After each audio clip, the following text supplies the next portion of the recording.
Today, I am going to explain a South Korean fantasy romance show called Alchemy of Souls. Spoilers ahead.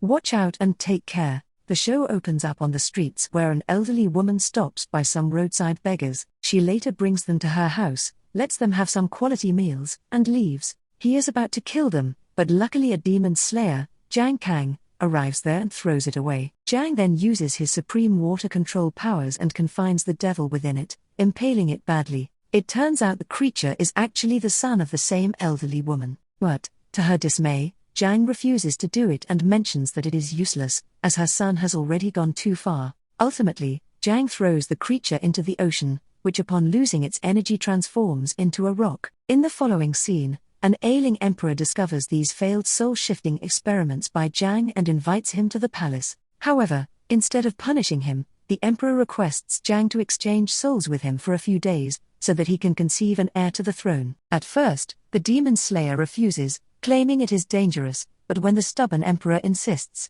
he gives in. Soon, Jang begins the forbidden procedure and successfully exchanges souls with the emperor.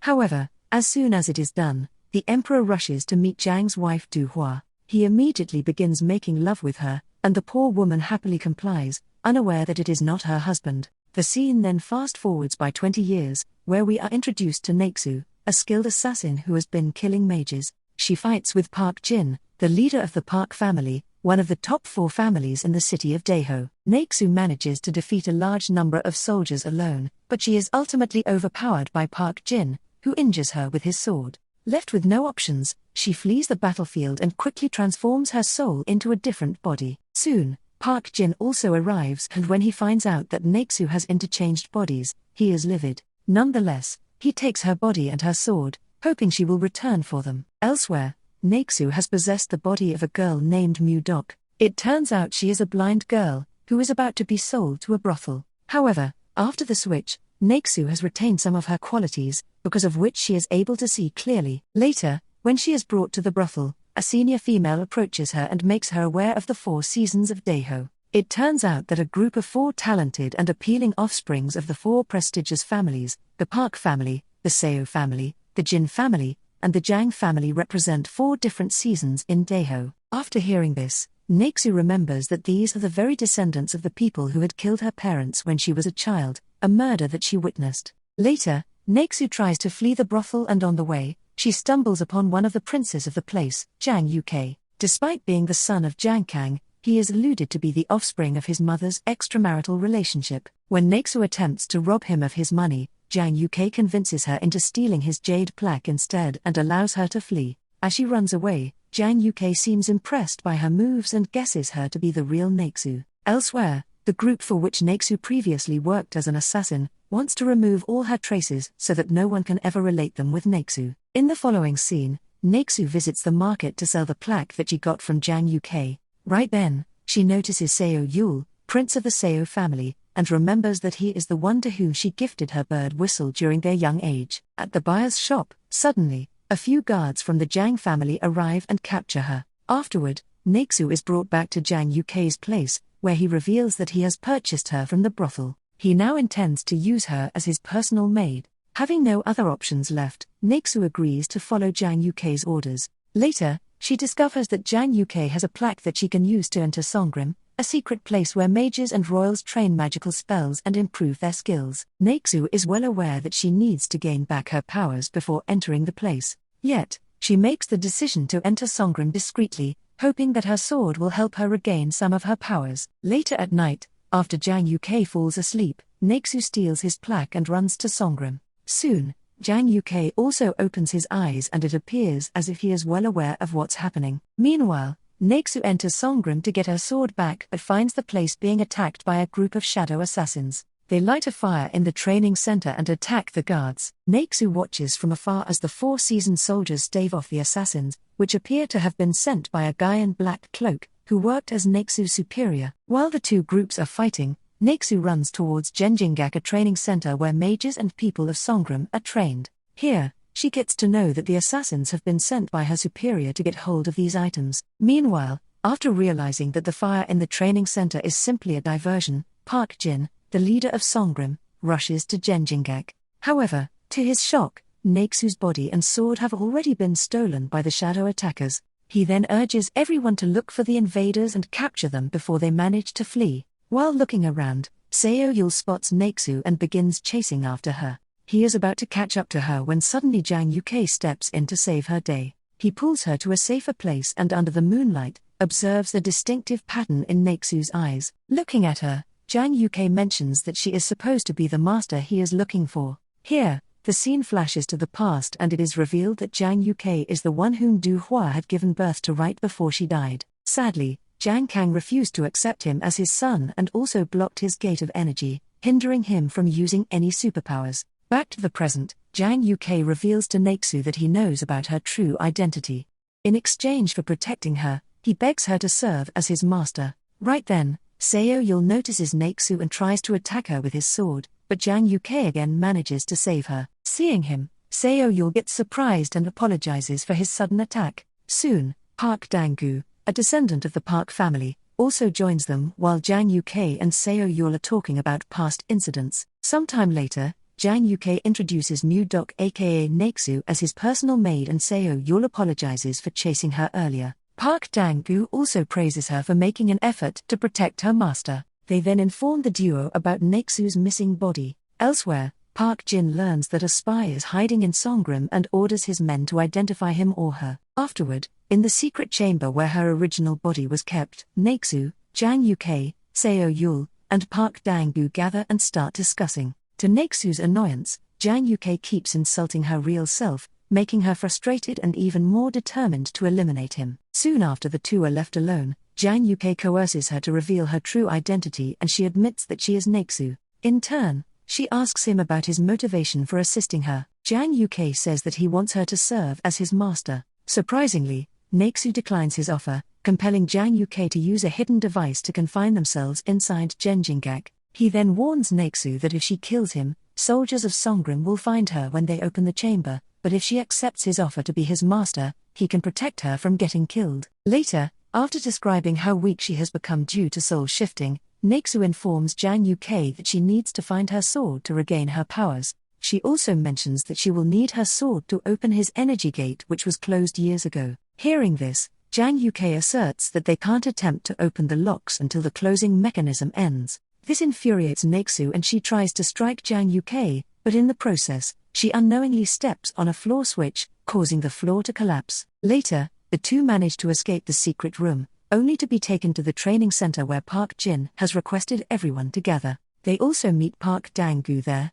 who tells them that Park Jin has assembled them there to look for Nexu's men, who are believed to be responsible for the attack. According to Park Jin, there is a soul-shifting traitor among them who will be exposed with the aid of the Jin family's ghost. As soon as he says so, a princess from the Jin family arrives with a strange vessel and unleashes the sorcery-detecting ghost named Sasori Guigyu. It slowly flies out from the antique pottery and starts to look around, taking the shape of an animal. Just as Jang Yuke and Nexu anticipate an attack from it, Guigyu leaps upon another soul-shifter behind them. The latter tries to escape, but Seo Yul easily finishes him off with a single strike. Meanwhile, Nexu views this as a chance to escape, but when Guigyu returns to assault her, she is caught by Jang Yuke. After directing her to flee, Jang Yuke himself dashes back to the training facility and smashes the priceless pottery, eliminating Guigyu and therefore rescuing Nexu. However, because of this, Park Jin and the family reprimand him. Younger Yuke is then given the punishment to stay outside for the night.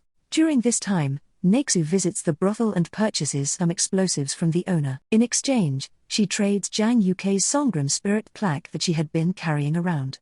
The scene then switches to the men's meeting site in Danju, where the leader pledges to transform everyone who brought Nexu's body to them into soul shifters. But as soon as the leader leaves the room, his men kill everyone who helped in bringing Nexu there. The leader is revealed to be a powerful chief named Jin Mu. Following the massacre, everyone in the area starts believing that Jin Mu is the one who brought Nexu and her men's bodies back to the palace. At the palace, for his brave act, the emperor tries to appoint Jin Mu as the Guanju, the leader of the soldiers, but the Songgrim members oppose it. They believe that since Jiang Kang is still the Guanju, the decision is baseless. The emperor then alters the prize for Jin Mu and fulfills his request to publicly burn Nexu's corpse while retaining her sword at Jinbugwan, a place which is used to keep valuable items of royal families safely. Later, when Jang Yuke gets to know about this, he goes to meet Jin Mu to get Nexu's sword. At first, The latter refuses to comply, but when Zhang Yuke mentions that he is the son of the current Guanju, Jinmu quietly hands the sword over. Meanwhile, Nexu makes her way to the place where her real body is being set on fire. This devastates Nexu, but when Zhang Yuke approaches her with her sword, she cheers up a bit. The two then move to a different location where Nexu tries to unsheath her sword but fails. Seeing this, Zhang Yuke berates her, saying that she is not qualified enough to be his master. Disappointed that she has become a total failure, Nexu leaves to commit the unthinkable. Later she goes to the edge of Lake Gyeongchon-diho, and remembers Jinmu calling it the Cemetery of Soul Shifters. Nexu then dives into the water, and as soon as she reaches the depths, she feels energized. This time, she successfully takes her sword out of its sheath. Soon after, Zhang Yuke also arrives there and gets surprised to see Nexu by the lake with her blade unsheathed. He rushes to check up on her, but Nexu abruptly passes out. In Sejikwon, the official infirmary of the royals and the mages, Nexu awakens and tries to draw her sword, but fails. She then learns from Zhang Yuke that it was the lake which allowed her to draw her sword. There is a magical strength inside the waters which cannot be found anywhere else. Hearing this, Nexu realizes that she requires a powerful person to drive the energy out of her, so she devises a new strategy. At night, while the two are conversing, Zhang Yuke drinks a cup of herbal tea. As soon as he does so, Nexu reveals that she has actually poisoned the drink, and the only way to bring him out of the poison's effect is by opening his gate of energy. Right then, Park Jin and his senior arrive at the scene, and seeing Zhang Yuke in pain, they rush to help.